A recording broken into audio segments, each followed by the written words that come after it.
Hello everyone. I know you might be feeling really discouraged because we're back in lockdown. I also feel really disappointed. My heart feels really heavy. Like it's just, um, yeah, knowing that the next 6 weeks, what we have to endure. And I think because we already went through it, on the one hand, we know what to expect, but on the other hand, it's like the dread that we have to go through it with it again is definitely there. Please check in with me. Let me know how you're going, how you're feeling during this time. You know, when the future is so uncertain, what can we lean on? Where can we find hope? This week I really struggled with the passage in Philippians that we're on because when I first read it, I just thought, Paul, how can you have so much hope? Let's read what he says. Paul writes in Philippians chapter 1, verses 19 to 26. Yes, and I will continue to rejoice, for I know that through your prayers and God's provision of the Spirit of Jesus Christ, what has happened to me will turn out for my deliverance. I eagerly expect and hope that I will in no way be ashamed, but will have sufficient courage so that now as always, Christ will be exalted in my body, whether by life or by death. For to me, to live is Christ, and to die is gain. If I am to go on living in the body, this will mean fruitful labor for me. Yet what shall I choose? I do not know. I am torn between the two.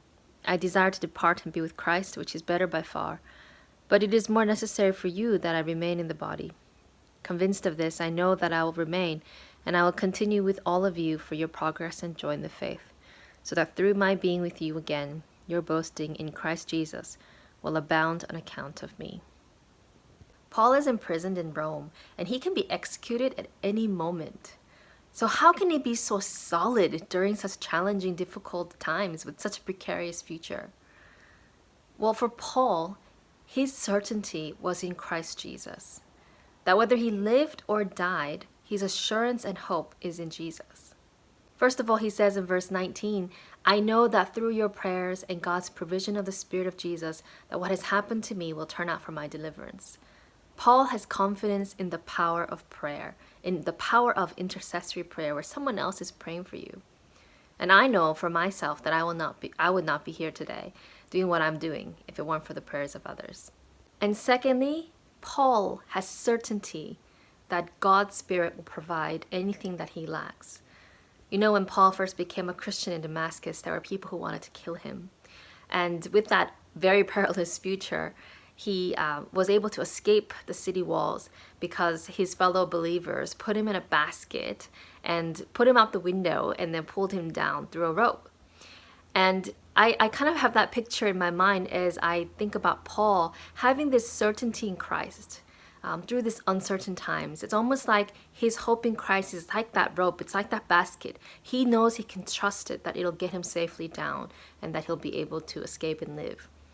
And so for Paul, even though he's in such a challenging circumstance where his very life is in question, he is able to have the conviction and the security and the certainty that God will provide. In verse 20, he says, I eagerly expect and hope that I will no way be ashamed, but will have sufficient courage, so that now as always Christ will be exalted in my body, whether by life or by death. Do I have sufficient courage to live and die for Christ?